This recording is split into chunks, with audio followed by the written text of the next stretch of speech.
My name is Margaret Hayes. I'm 58 years old, and I'm about to tell you something that will sound impossible. Something that could still get my family in serious legal trouble. But I need to tell it anyway, because what happened to us is happening to others, and people deserve to know the truth.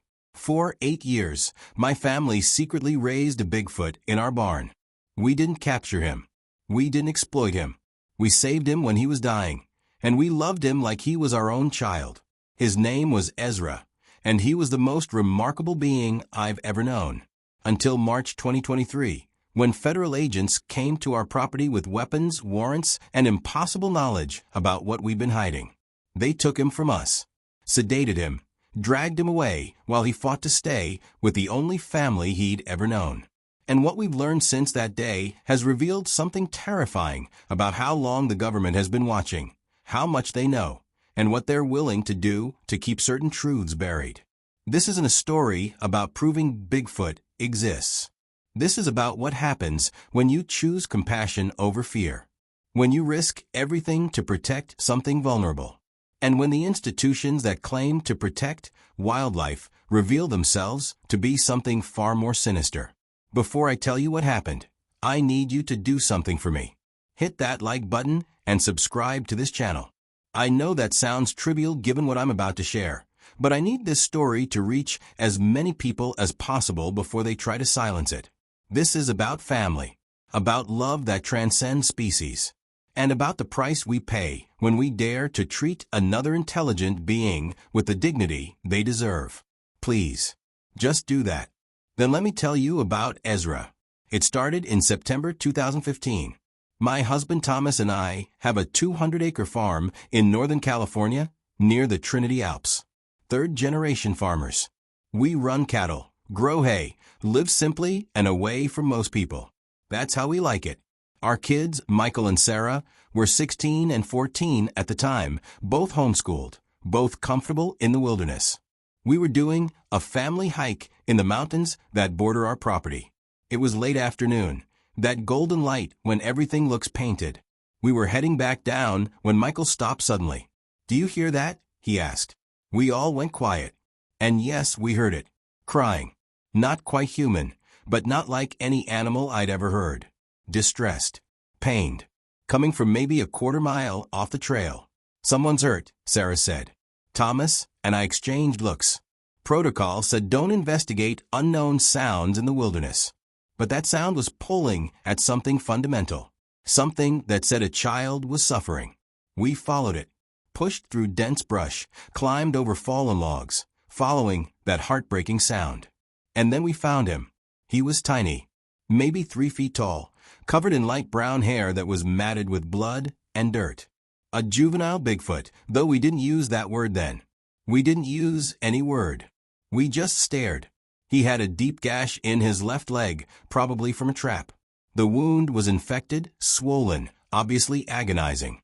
He was emaciated, ribs showing through his fur. And he was alone, completely alone. When he saw us, he tried to run. Made it maybe 3 steps before collapsing from weakness. "Mom," Sarah whispered, tears already streaming down her face. "We can't leave him. He'll die." Thomas put his hand on my shoulder. "Margaret, if we report this, you know what happens. Every government agency, every university, every military contractor. He becomes property, a specimen. And if we don't help him, he dies right here," I said. Michael was already kneeling beside the creature, carefully, keeping his distance, but clearly examining the wound. "It's bad. Really infected. He needs antibiotics, fluids, proper care." Sarah looked at me with those eyes that have been breaking my heart since she was born. "Please, Mom. We can help him. We have to help him." So we did. We carried him down the mountain, an 80-pound creature who was too weak to fight us much, though he whimpered with fear the whole way. We brought him to our barn, set him up in the largest box stall, away from the horses who were already nervous about the unfamiliar scent. I have basic veterinary nursing training from years of farm work. I cleaned the wound, gave him antibiotics we keep for the cattle, started him on 4 fluids. For 3 days, he barely moved. Just lay there, breathing shallow, fever raging. On the fourth day, he opened his eyes and looked at me. Really looked at me. And I saw something I'll never forget. Intelligence. Awareness. Fear, yes, but also evaluation. He was thinking. Deciding whether to trust me. Sarah came in with water. She'd been spending every spare moment in that stall, talking to him softly, changing his bedding, just being present. She knelt down and offered him the bowl. He stared at it, then at her. Then slowly, carefully, reached out and took it. Not grabbed. Took it. Like a cautious child learning to accept kindness from a stranger. That's when we knew. This wasn't just an animal. This was someone. A person in a form we didn't recognize, but a person nonetheless. Sarah named him Ezra. Biblical name meaning helper. She said it felt right, since he needed help and we were giving it, but also because something told her he would help us understand something important. Over the next weeks, Ezra recovered physically. The infection cleared. The wound healed. He put on weight. But the psychological trauma was obvious. He'd cry at night, heartbreaking sounds that would make me lie awake in bed, aching for him. We realized he was mourning. His mother was gone, probably killed. That's why he'd been alone. Why he was injured. He was an orphan. We can't release him, Thomas said one night as we listened to Ezra's sobs echoing from the barn. He's too young to survive alone. He doesn't know how to find food, how to avoid dangers. Without his mother to teach him, he'll die. So what do? I asked, though I already knew the answer. We raise him, Sarah said from the doorway. We hadn't realized she was listening. We become his family. Just for a while, until he's old enough to survive on his own. Just for a while. That's what we told ourselves. But here's the truth about love. It doesn't follow the timelines you set. It doesn't respect the boundaries you try to maintain. By the end of that first year, Ezra wasn't a rescue project. He was our child. Strange as that sounds. Impossible as that should be. He was family. He grew fast. By the time he was 4 years old, estimated, he was 4.5 feet tall.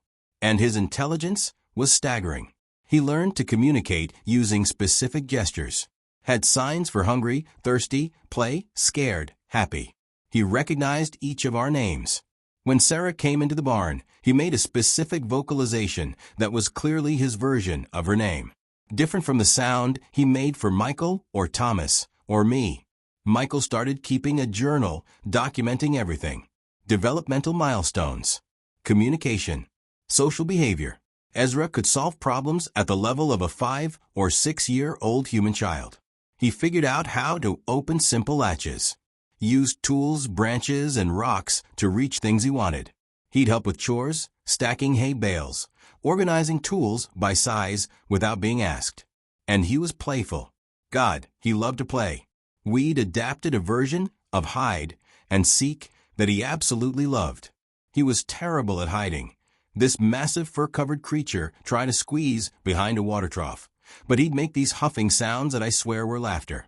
One time he hid all of Thomas's work boots. All of them. Took us an hour to realize they were in the hayloft, arranged in a perfect circle.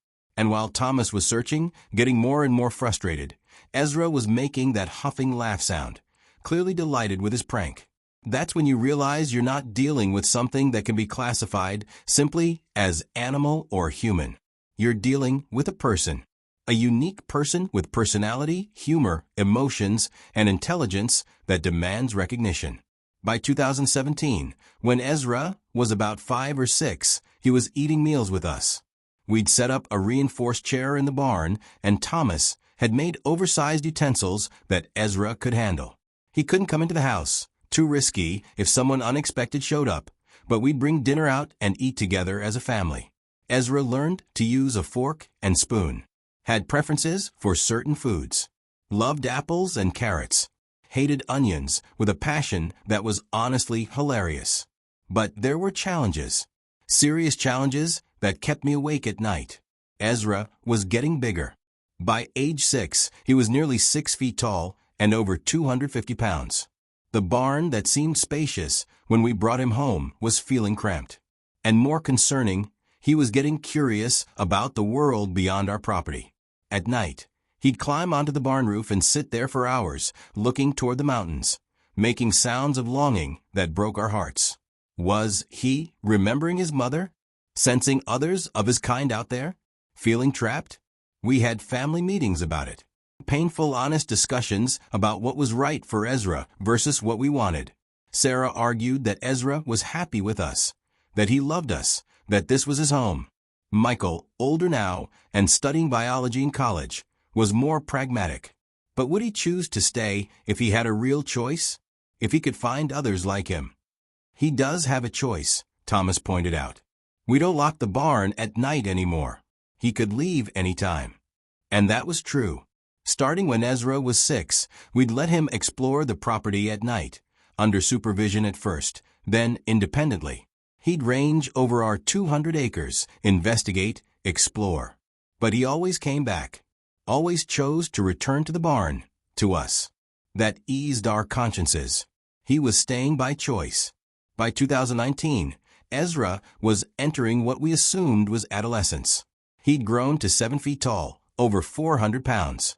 His personality shifted, became more independent, sometimes moody, but also more protective. Whenever strangers approached the property, delivery drivers, occasional visitors, Ezra would become tense, protective of us. We'd have to calm him down, assure him the visitors weren't threats. Michael noticed something concerning that year. Drones. Flying over our property at night. Not frequently, but regularly enough to be noticeable. We assumed at first it was neighbors doing agricultural surveys or wildlife management from the Forestry Service. But the frequency increased through 2020. Thomas installed security cameras. I started covering the barn windows at night so no internal lights would be visible. We'd lived 8 years without incident, but a sense of dread was building, a feeling that our time was running out. Despite the paranoia, 2021 and 2022 were the richest years. Ezra, now 9 or 10, demonstrated emotional complexity that constantly amazed us. When our family dog Duke died of old age, Ezra mourned visibly. He sat beside Duke's body for hours, making distress sounds, touching him gently. Then he helped us bury Duke in the pet cemetery on our property, and for weeks afterward, he'd place wildflowers on the grave every single day. He learned to draw. We gave him charcoal and paper, and he created simple but clearly representational images. He drew our family, 5 figures, for small humans and 1 large furry creature, all holding hands. He drew the mountains. And once, devastatingly, he drew 2 large figures close together, and 1 smaller figure far away from them. His mother, maybe. Himself. The separation. Sarah wanted to document him scientifically. She was studying biology now, understood the significance of what we had. We could publish anonymously, she argued. The world deserves to know this is possible, that they exist, that they're intelligent. The moment the world knows, I told her, we lose him. He becomes government property, a scientific specimen, not a son, not family. He becomes evidence. We couldn't risk it. We'd kept him safe for almost 8 years. We'd keep him safe longer. Then, March 14th, 2023 happened. It was a Tuesday morning, 6:15 a.m. I was in the kitchen making coffee when I heard vehicles. Lots of vehicles. I looked out the window and my blood went cold. 8 SUVs and trucks, blocking every exit from our property. Men in tactical gear pouring out. Some carrying rifles that I immediately recognized as tranquilizer weapons. And leading them, a woman in a dark suit, credentials hanging from her neck. They knocked on the door. Hard, authoritative. Thomas came downstairs, saw my face, looked out the window. "Oh God," he whispered. I opened the door. The woman held up her credentials. Fish and Wildlife Service. But something about her bearing said she was more than that. Military. Intelligence. "Mrs. Hayes, I'm Agent Victoria Cross. We have a warrant to search your property. We have reason to believe you're illegally harboring an undocumented protected species." "I don't know what you're talking about," I said, but my voice shook. She pulled out a tablet, showed me aerial thermal imaging of our barn. A heat signature significantly larger, than any human or normal livestock. Footage that had clearly been captured over months. We've been monitoring your property for 2 years, Mrs. Hayes. We know what you have in that barn. We need to secure the creature for its own protection and for scientific study. He's not a creature, I said before I could stop myself. His name is Ezra. Her expression didn't change. Ma'am, please step aside. Thomas tried to block the door. You can't just come onto our property and take him. He's not yours. He's not anyone's property. Actually, Mr. Hayes, under the Endangered Species Act and federal wildlife protection statutes, any unknown species found within U.S. territory falls under government jurisdiction. Your care of this individual, while well-intentioned, has been illegal for 8 years. Now step aside or we'll arrest you for obstruction. Sarah and Michael came running out of their rooms. Sarah was crying. You can't take him. He's family. You don't understand what he is. We understand perfectly what he is, Agent Cross said coldly. That's why we're here. They pushed past us. Thomas tried to physically block them, and 3 agents immediately restrained him, forced him against the wall. I screamed. Michael tried to intervene and was restrained too. Sarah and I could only watch helplessly as 20 federal agents descended on our barn. We heard Ezra before we saw what happened. His vocalizations turned to screams. Terror, confusion, betrayal. He'd been asleep in his stall, and suddenly he was surrounded by strange humans with weapons. Don't hurt him. I was screaming, fighting against the agent holding me back. Please. He'll cooperate if you just let me talk to him. Please don't hurt him. Through the barn door, I could see it happening. Ezra, 7.5 feet of muscle and fear, backing into a corner. Agents with tranquilizer rifles taking aim. Agent Cross shouting commands. Ezra. Sarah screamed. Ezra, it's okay. Don't fight them. And heartbreakingly, Ezra tried not to. I saw him look towards Sarah's voice, saw recognition in his eyes. He made the sound that was her name. But then a tranquilizer dart hit his shoulder. Then another. And another. He stumbled, confused, looking down at the darts embedded in his body. He looked back at us with an expression I'll see for the rest of my life. Betrayal. Fear. Not understanding why this was happening. Then he collapsed. 400 pounds of muscle, and for hitting the barn floor with a sound that made me physically ill. They swarmed him immediately, checking vitals, securing him with restraints that looked like they'd been specifically designed for this purpose. They'd come prepared. They'd known exactly what they were getting. They loaded him onto a specialized transport unit, basically a reinforced cage on wheels. The last thing I saw was his hand, those 5 fingers so human-like, hanging limp through the bars as they drove him away from the only home he'd ever consciously known. Agent Cross stayed behind to hand his paperwork. Non-disclosure agreements, legal notifications, threats thinly disguised as procedural information. Where are you taking him? I demanded, voice raw from screaming. That's classified. What are you going to do to him? He'll receive appropriate care and study at a secure facility. That's all I can tell you. He's not an experiment. Sarah sobbed. He's a person. He has feelings. He knows us. He loves us. Ma'am, I understand you formed an attachment, but this creature is scientifically invaluable. His study could answer questions we've been asking for decades. You've done your part by keeping him alive. Now we'll take it from here. You're going to hurt him, I said quietly. Agent Cross met my eyes. We're going to study him. That's our job. And if you or your family attempt to interfere, attempt to contact media, attempt to locate him, you'll face federal charges. Illegal possession of protected wildlife, interference with government operations, and potentially treason if we decide your actions compromised national security. Are we clear? We were clear. We were powerless. They left, took our son, and left us with legal threats and trauma that I don't think we'll ever recover from. That was 8 months ago. We haven't seen Ezra since. We don't know where he is. Don't know if he's okay.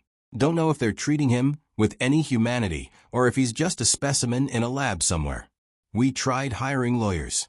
They were threatened into dropping our case. We tried contacting wildlife advocacy groups. They suddenly stopped returning our calls after initial conversations. We're being watched constantly. Our phones are tapped. Our computers monitored. We're prisoners in our own home, silenced by an agency that has made clear they can destroy us if we push too hard. But I'm pushing anyway. Because Ezra deserves someone to fight for him. Because what's being done to him is wrong. And because I need people to know this is happening. That thermal imaging Agent Cross showed me, it wasn't from 2 years of surveillance. When I looked closely, I saw metadata. They'd been watching us since 2017. 6 years. They'd known about Ezra for 6 years and did nothing. Just watched. Documented. Waited. Why? That's what haunts me. Why watch for 6 years? Why not intervene immediately? Michael found something. He's good with computers, better than the government probably realizes. He hacked some surveillance footage from our own property that they'd left traces of. And he found something disturbing. They weren't just watching us. They were documenting Ezra's development, his growth rates, his learning, his social integration with our family. It was a study. We weren't criminals who stumbled onto an unknown species. We were participants in an unauthorized long-term observational study of Sasquatch development in human captivity. They were using us, using Ezra, learning from our compassion, and then taking him away when he'd reached an age they deemed scientifically optimal for intensive study. We were never going to be allowed to keep him. They were just waiting for the right time. That's what the government does with these creatures. I've learned that now. There are others. Other families, other situations. A whole network of people who've encountered them, protected them, loved them, and then had them taken away. And the creatures themselves, those that are caught, those that are studied, they disappear into facilities we can't locate, into programs we can't penetrate. Experimented on. Studied. Treated like animals despite demonstrating intelligence that rivals or exceeds our own. Ezra was someone, not something. He had a personality. He laughed, grieved, loved, played, learned. He was capable of abstract thought, emotional depth, and moral reasoning. He was a person in every way that matters. And he's being treated like property, like a thing to be dissected and analyzed. I'm 58 years old. I raised 2 human children and 1 Sasquatch child. And I'm here to tell you that the difference between them was smaller than you'd think. Intelligence, emotion, capacity for love, they exist in forms we don't recognize. In beings we've been taught to fear or dismiss. Ezra was my son. For 8 years, he was my son. And they took him from me. I don't know if this video will reach anyone before they shut it down. I don't know if speaking out will cost us everything we have left. But I know I can't stay silent while Ezra is somewhere scared and alone, wondering why his family abandoned him. If you're watching this, please share it. Make it viral before they can bury it. And if you work in government facilities, if you know anything about where these creatures are being held, if you have any information about Project Cascadia or any similar programs, please reach out. Anonymously, if necessary. Help me find my son. His name is Ezra. He loves apples. He draws pictures. He mourns the dead. He laughs. He's someone. And he deserves to come home. Thank you for listening. Please like, subscribe, and share this everywhere. For Ezra. For all of them. Before they silence us completely.